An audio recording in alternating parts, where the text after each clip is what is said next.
The Senate Committee on Health, Education, Labor, and Pensions will come to order.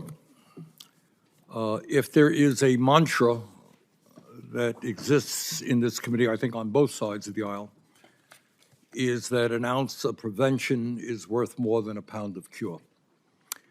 And that is going to be what we'll be discussing today. In America, it is no secret to anybody that we have a major obesity epidemic as well as an epidemic in diabetes. They are both directly related, and they are both getting worse. More than 35 million Americans have type 2 diabetes, over 10% of our population, 10% of our population, and about 90% of those with type 2 diabetes are obese. Diabetes is not only a serious illness unto itself, but it is a contributing factor to heart disease, stroke, amputations, blindness, and kidney failure. And the cost of treating these illnesses is staggering. According to the American Diabetes Association, the total cost of diabetes in the United States was nearly $413 billion.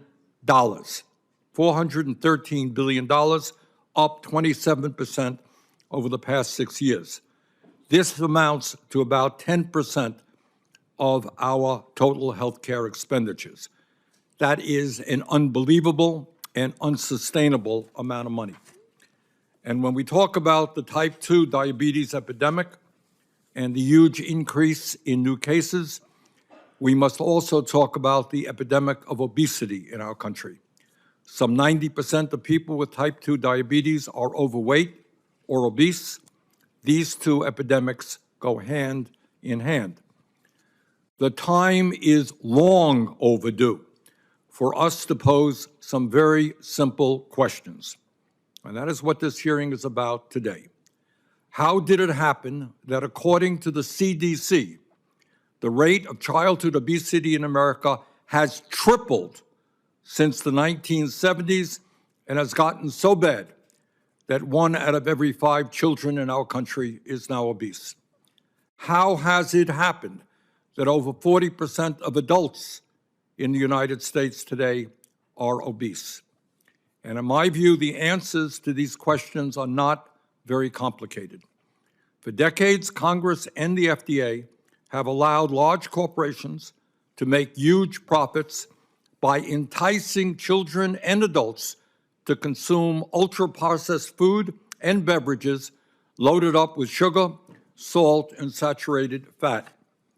There is growing evidence, including testimony that we have heard right here in this committee, that these foods are deliberately designed to be addictive, similar to cigarettes and alcohol, and lead to a higher rate of type 2 diabetes. Shockingly, according to a study published in the British Medical Journal, ultra-processed foods make up an incredible 73% of our nation's food supply. Bottom line, much of the food that we as Americans are now consuming are making us unhealthy and are contributing to the fact that our life expectancy is significantly lower than that of many other wealthy countries. None of this is happening by accident. The food and beverage industry is spending $14 billion a year on advertising to push these unhealthy products onto the American consumer. Even worse, and really unacceptable, $2 billion of this money is spent to directly advertise these unhealthy products to our children in order to get them hooked on these foods at an early age.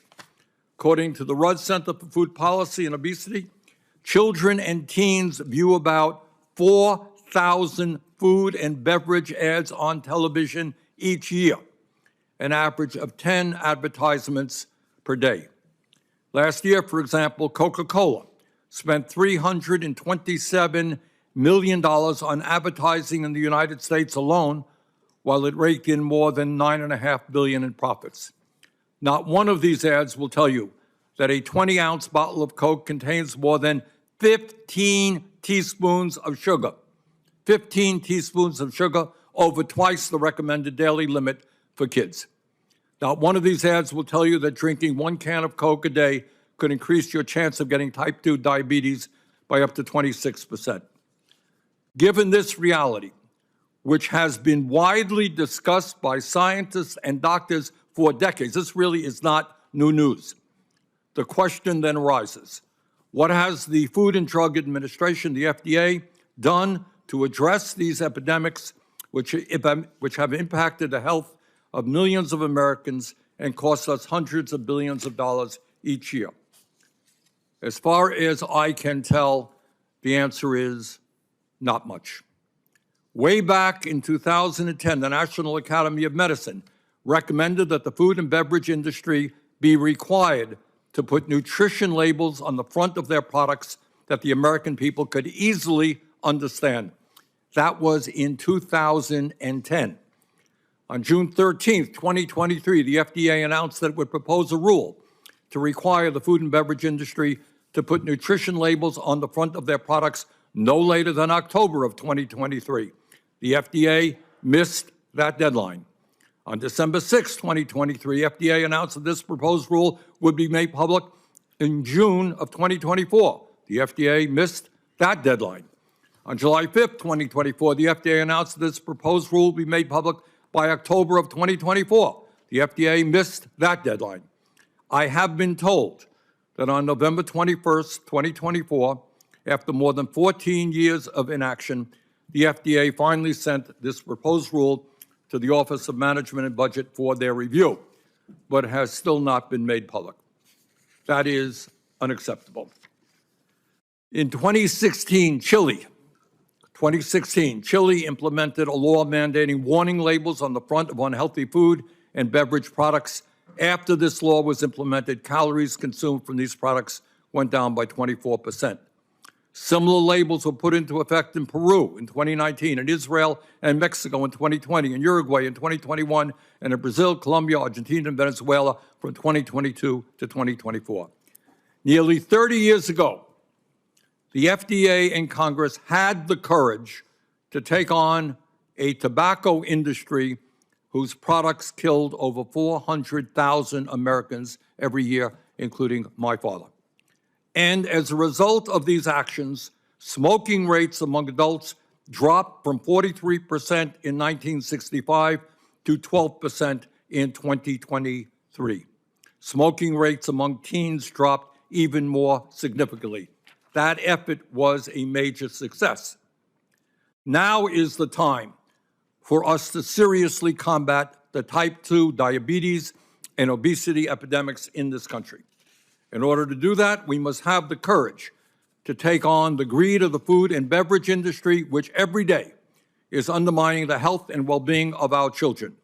For starters, we need strong front-of-package food labels so that all consumers, especially children, can be warned as to which products are harmful to their health. Tobacco labels in the United States do not say high in tar, high in nicotine, high in carcinogens. They say cigarettes cause lung cancer, emphysema, and may complicate pregnancy. And let's be clear, not only must we put strong warning labels on unhealthy food and beverages, we must also ban junk food ads targeted to children. The National Institute of Health has estimated that if the United States banned fast food advertising marketed to children, we could cut the childhood obesity rate by 18%. This is not a radical idea. In the 1980s, Quebec banned junk food advertising to children under 13.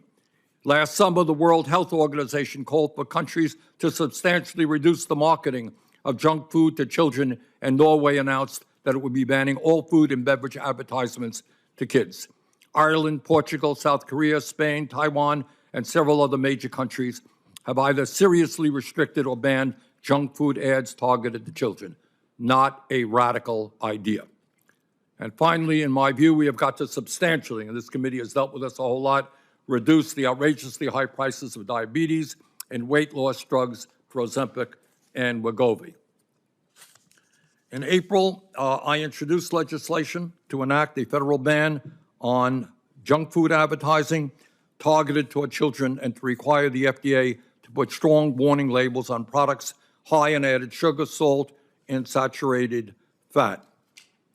So, today is an important hearing. We're dealing with the health and well-being of many millions of our people.